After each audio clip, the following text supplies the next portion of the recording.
aujourd'hui, la direction des finances publiques ne nous entend pas, puisque en CHSCT hier, on a évoqué la situation de Marie.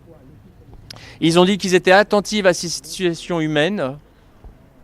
Donc c'est déjà bien ça, ils sont attentifs à la situation humaine, qu'ils n'étaient pas au courant qu'elle avait eu enfin un titre de séjour et qu'ils allaient se rapprocher de Novasol pour savoir pourquoi ils ne la reprenaient pas.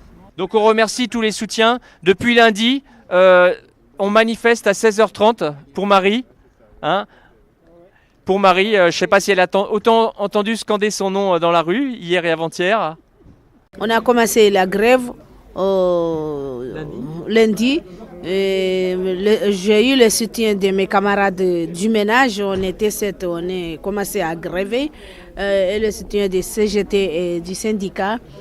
Après, jusqu'à maintenant, on est là, on battre jusqu'à il va me retourner à ma place. Après, hier, il y a un monsieur qui est venu, il m'a dit, Madame, je prends, mais ce n'est pas ici, c'est quelque part. J'ai dit non, depuis l'an 2009, j'ai travaillé au 3e, ma place c'est au 3e, je ne vais nulle part. Si tu me gardes sur ma place, pas ailleurs. Oui, même les gens qui sont au bureau, il fait signer une pétition pour moi. Pour demander la reprise de Marie par Novasol. La pétition a été signée une première fois par l'ensemble des collègues qui travaillent sur le site, mais elle n'a pas été étendue encore à tout Paris. Donc on va certainement l'étendre à tout Paris. Hein. Elle a été aussi signée par de nombreux collègues du ménage qui travaillent eux sur tout Paris. À l'occasion des appels d'offres, évidemment, l'administration lance sur les marchés publics des appels d'offres. Et elle retient en général les sociétés les moins disantes, les moins chères, mais à chaque fois, ça se traduit par une dégradation des conditions de travail des salariés du nettoyage.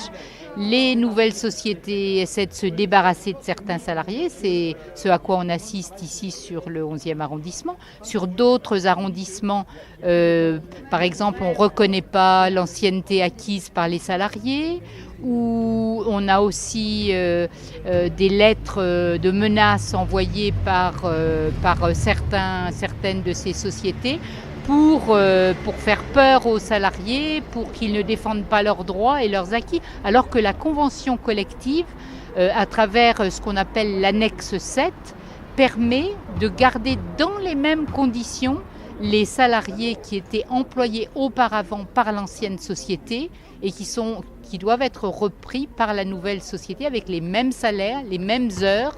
Mais ça, les nouvelles sociétés essaient en général d'échapper à ça. Et il faut la plupart du temps des mobilisations pour maintenir les droits des salariés.